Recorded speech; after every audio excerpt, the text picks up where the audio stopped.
Yeah. If the owners are listening to this broadcast of yours, all I would say, there's more Blues fans than Villa fans. If we ever do well, you won't believe the success and the amount of people that want to watch the Blues. You know, once you're a Blues fan, you're always a Blues fan.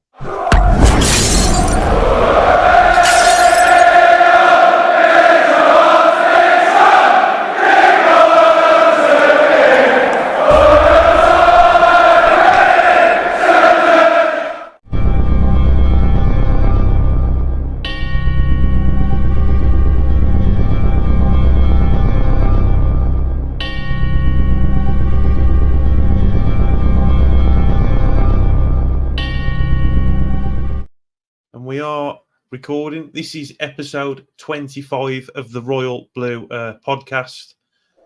And this is going to be a really special video because we're going to be talking about Blues history. We've got a really special guest coming on as well. I'm really, really excited to be talking to him. Finally got my computer and everything sorted out now. So I've got that all set up. So we're going to bring on John Baines. How you doing, John? Hi, mate. I'm fine. How are you? I'm all right, thank you, mate. How's things? Oh, things are really, really good. Apart from watching the Blues and making sure they stay up this year, That's it, mate. That's it. That's the most important thing, isn't it? I mean, I'm not too fussed where we finish now, as long as we can stay up and keep away from the bottom three. Survival's the major thing, really, this year. Yeah, definitely. Mate. I mean, it's a tough game again today. We was on about this earlier, wasn't we, against Southampton? Yeah. Take a draw. Would you as well, John? Yeah, I would. Easy. It's going to be a tough game. But there again, they're a footballing side. And when we play against footballers, we always do well, really. Top teams, we always play well. It's with the bottom teams we play badly, if you know what I mean, But I've been associated with Birmingham since I was about 12, really. I'm 72 this year, believe it or not, and all those years of heartache, that's all the grey hairs in your head are all from Birmingham City. Blues. Everyone. So for the people that don't know who you are, John, and what you do, they're going to love to hear your story with Blues, because obviously we'll get into this in a minute, but obviously like in 1906 we had the curse, didn't we, on the stadium, and I know you had a big involvement in that, but for the people that don't know who you are, it'd be really interesting to know your background, like in terms of what you've done for the club and what you do. And okay, well, for many, many years now, I run an embroidery business, and over the years, for three occasions, I've had the privilege of actually sort of upholstering the dugout. From Air Malta, all the sponsors that have sort of sponsored Birmingham have their logo on the dugout seats, and every now and again they change these seats, and I've had the privilege to actually, sort of reupholster the blue seats for Birmingham City. Fantastic. One of the funniest stories regarding that was when we were on a run, and we were undefeated at the time when I was changing the seats. Let me just get it right. When we changed the seats, right, it was quite noticeable that the new seats made Birmingham City play better as far as it was concerned, because the guy who scored the goal came off the dugout seats and scored the winning goal. So we were all my friends were saying, since we've changed the seats, we've actually got rid of the curse, as you call it, the famous curse the gypsies left at St Andrews. But it didn't last that long. It lasted about 11 games. you know. But those 11 games, it was pretty funny, really, you know, Yeah.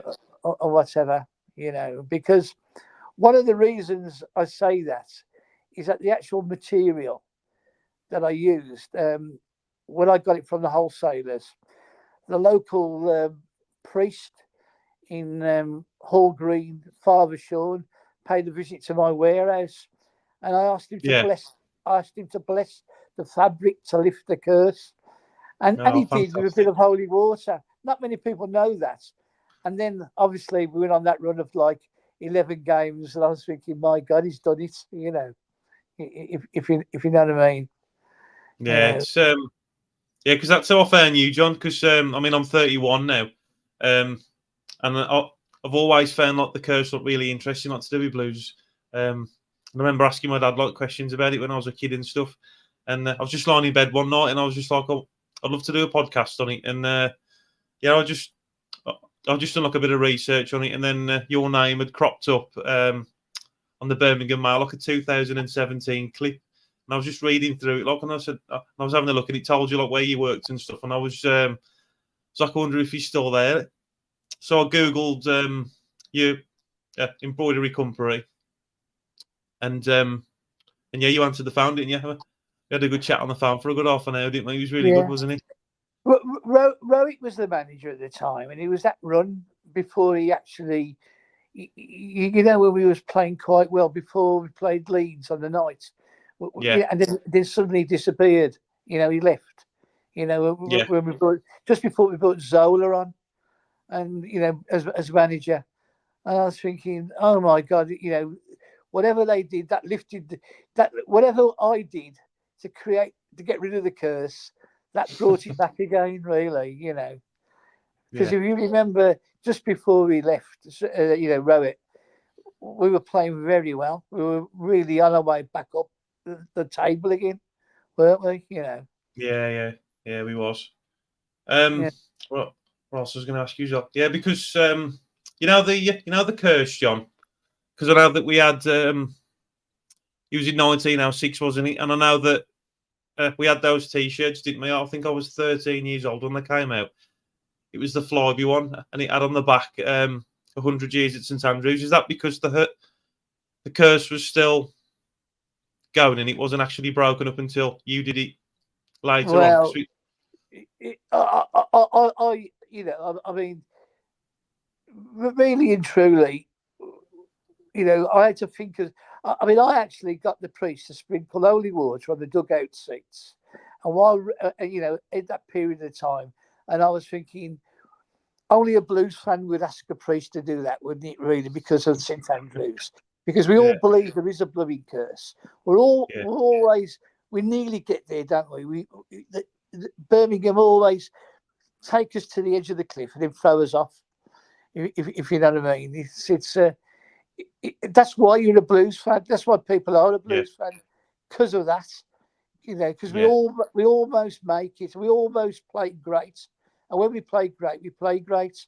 yeah. You We know do. what I mean? You know what There's I mean? nothing better than a full St Andrews, is there, John? With the Oh atmosphere man, rocking, fantastic, isn't in it? those years, with 65,000, 70,000 down there, like patching like Superb. sardines, like you know what I mean. But there again, the good old days can come back. You know what I mean? You know, Yeah, it looks like things are changing. There's a new regime, new owners. yeah, I mean, I mean, at the moment, I'm still working down the blues. We actually supply when you become a season ticket holder, you're given your own seats, and we actually label the seat with your name on for them. oh, okay.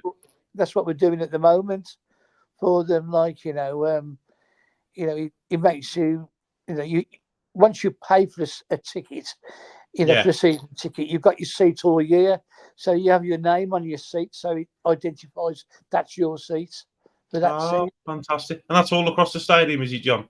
Yeah, the captain's club, the variety of different areas that people pay to sit, and different types of season tickets.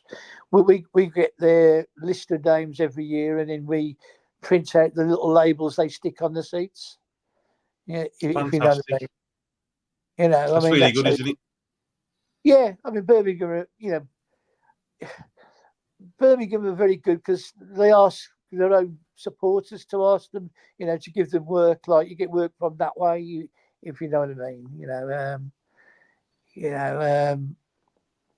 And it's a privilege. I treat it as an honour to help the Blues. Yeah. I always have done. If you know what I mean. Yeah, because obviously it's something you love as well, isn't it? So like you're kind of enjoying your job more, aren't you? I suppose. Absolutely, absolutely. I mean, I was associated with central heating companies, and one of my best friends was called Brian Powell. Sadly, he died a couple of years ago. But we had a glowworm box. To hear that, John. Yeah, we were in the original boxes that opened up many, many years ago. In the old area, the original ones next to the guy who does the radio there, the glowworm. I was there with him for many, many years. And also, I've had my own box a couple of times, because you do. Unfortunately, the last couple of months I've been ill. I've had a knee operation, so it's restricting me. But I can't wait to get back down there again. Well, I hope you get better, John. Whereabouts do you usually sit, John? In the ground? Have you always sat in the same place, or do you move around a bit? Or I go really, in the captain's club. Yeah. Basically in the old area. That's where I sit. Oh, fantastic.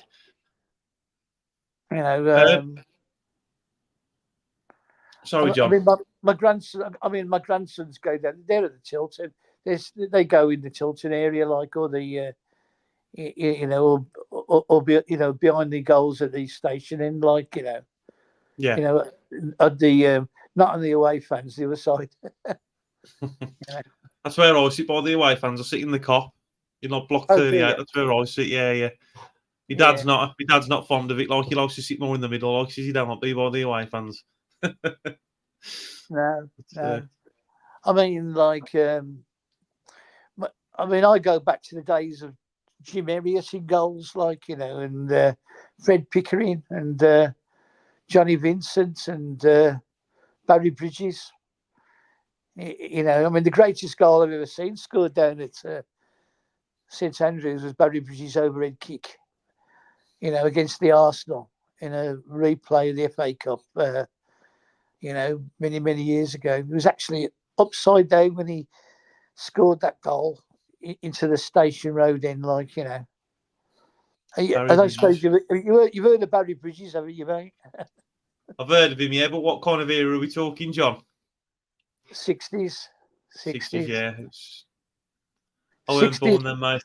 Yeah, when we'd win 7-6 or lose 5-4, I'll have to have a look at that then. I'll have to have a look at that then. Barry Bridges' goal against Arsenal. See if you can get any to read up on it, or you ought to, because it was a very. We played Arsenal away at Highbury, the old Highbury ground, and we drew 1-1. They had their goal. This was a famous Arsenal team, and their goalie was a guy called Jeff Fingers Furnell, who kept on dropping the ball, and he was dropped after the Blues first game when we drew. We took the Arsenal back to Birmingham on that night, and I think Bobby Gould had just been signed by Coventry for the Arsenal. It was his first game for the Arsenal, but they put this young goalkeeper in, Bob Wilson. It was his first game. Yeah. And Barry Bridges, he'd come from Chelsea. He was a very good footballer. Barry Bridges and Fred Murray came to Birmingham in those days. And there's a film with a famous film with Pele in it. When he scores about prisoner of war escape. and he scores like an overhead kick. Yeah. You know, that's how it was. You know, he was upside down when he hit that ball, but he's right in front. I was right behind the goals. I just couldn't believe it. It's made an effect on me always, you know. And many years later, I had the privilege of sitting on a table at dinner once, and right across from me was Bob Wilson, and next to me was Jeff Hurst, the famous England goalkeeper, England forward that scored the hat-trick at the World Cup, of course. And I said Brilliant. to him, I can tell you the best goal that was scored against him. And Jeff Hurst said to me, he said, well, he's a Scottish goalkeeper and he let in a lot of goals in. And I said, I know you'll remember this one. And it's his first game for Arsenal against Bury. And I was right. So he asked him, and he told him it was the greatest goal that was ever scored against Bob Wilson. You know. What do you think about Blues now, John? I know you said that you're 72 years old. What do you think about where the club's going now? Look, with the new owners, and obviously we had John Eustace and Wayne Rooney, and now Mowbray. I think it was a mistake for the Rooney business. Was a bit like the Rowett business, which disappointed me. And when Rooney came along, exactly the same. Rooney became Zola, the same thing as what happened with Rowett, if you know what I mean. But yeah, if the owners are listening to this broadcast of yours, all I would say, there's more Blues fans than Villa fans. If we ever do well, you won't believe the success and the amount of people that want to watch the Blues. Once you're a Blues fan, you're always a Blues fan. It's the first thing you look for when you want to see a football result. How did Birmingham, get on like that day? If you know what I mean. Yeah. But it's right, John. But I think the feeling is going to be good. We got new owners, we got money, and we'll have money because if we get success, we'll have more money, and success will lead to more money, if you know what I mean. Yeah. And we've got there's a certain amount of heritage. You're a Blues fan. You got Peaky Blinders. We're in Small Leaf. And we're Birmingham fans, and we'll always be Birmingham fans.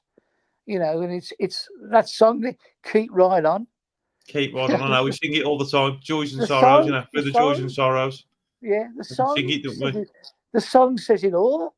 It does. Keep right on to the end of the road, and that's what you got to tell. That's what you got to tell the owners.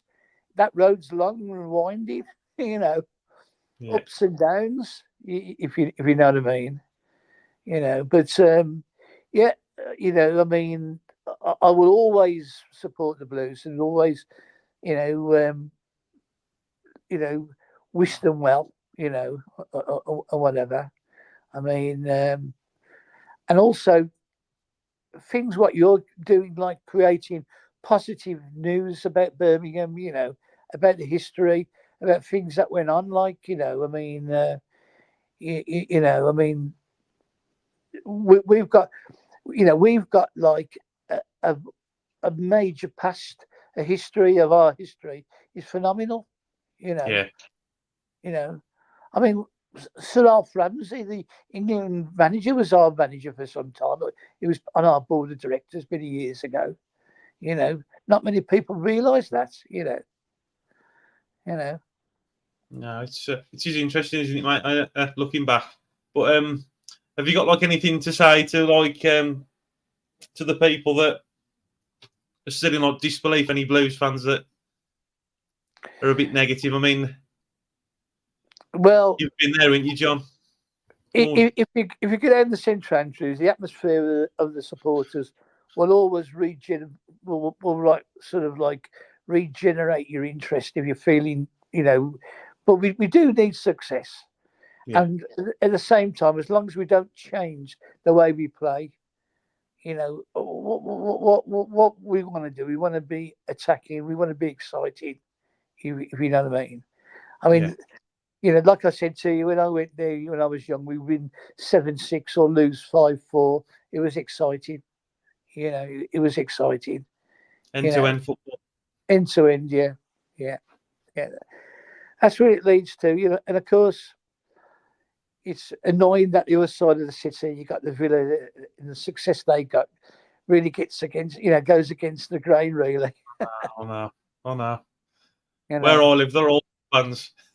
All my neighbours. I think I'm the only blue nose on my estate. I know. I live in Stourbridge, John. So I usually get the train to the ground, or I drive. It all depends on if the wife and kids come with me or not. But well, years ago, I used to go to the reserve games at St Andrews. The reserves was just as attracted quite a few thousand people, and it was at St Andrews. It weren't an obscure sort of out of town pitches where the reserves played. I mean, that ought to be brought back into it, really. You know what I mean? You want to see what the youngsters are doing. Yeah. And of course, obviously, women's football, is just new to me, really. But I mean, that's really took off well. And it's a different. They're doing well as well, aren't they? They are, yeah, they are, yeah, they are, yeah. But I mean, really and truly, it's probably the older guys like me need something more than just to go and watch a bunch of beautiful women playing football. We need a bigger interest. We need success. We need them to get to the finals, or whatever. It'll come, John. It'll come. I'm sure. At some point, like you say, now it's a long road, isn't it? We sing the song. So we're hoping that one day we'll see something. Yeah. But this season, for me, like we was talking about earlier, I think it's just all about just surviving, really. I don't care where we finish, to be honest, as long as we survive. We're okay, because there's always next year will be completely different. Will be completely different. I can tell you that now. Yeah, because we got 12 contracts as well that expire.